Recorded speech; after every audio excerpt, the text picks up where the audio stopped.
Bonjour à tous, bienvenue sur la chaîne Sophroécologie.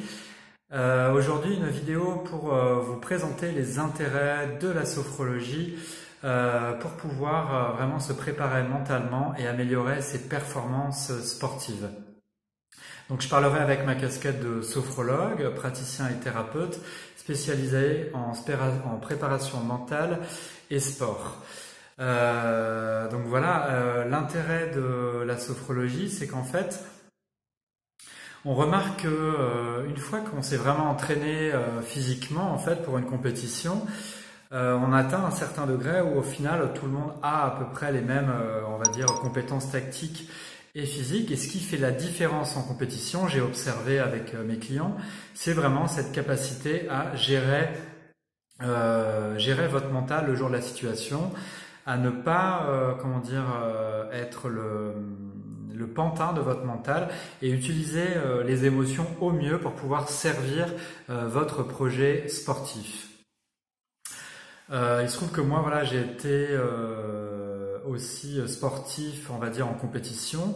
Quand j'étais jeune, j'ai fait du tennis en compétition, à un niveau assez élevé en tennis. Et en fait, ça m'a un petit peu dégoûté, les compétitions et les tournois, car justement mon mental me faisait défaut. Généralement, avant les compétitions, la veille, j'avais des problèmes de sommeil. J'arrivais tout le temps en finale des tournois, mais dès que c'était le moment de la finale, ben j'arrivais deuxième, j'arrivais pas à être premier. Et du coup, bon, ben j'ai fini par à un moment, j'avais pensé faire sport-études, mais j'ai fini par me détourner au final du sport en étant un peu dégoûté de la compétition pour me tourner vers, on va dire, les sports extrêmes. Bon, alors ce sont des sports, comment dire, que j'ai plus fait en compétition, mais que j'ai fait plutôt, on va dire, en pratique libre, parce que je ne supportais plus justement la compétition. Et en fait, on va dire le côté drôle de ce témoignage-là, c'est que oui, je n'avais plus de juge arbitre pour pouvoir me juger sur mes performances, mais comme je me suis tourné vers le skateboard, vers le kite et surtout vers le surf, qui est ma discipline favorite, ben en fait, également l'escalade aussi que je pratique. En fait, ce qui a été la même pression, c'était plus la pression du jury, mais c'était la pression de l'élément.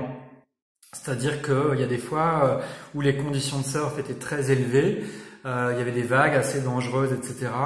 Et ben là, j'étais confronté à la même chose, à devoir gérer mes peurs, gérer mon appréhension, de pouvoir faire mon geste le mieux possible dans un climat avec des vagues assez importantes.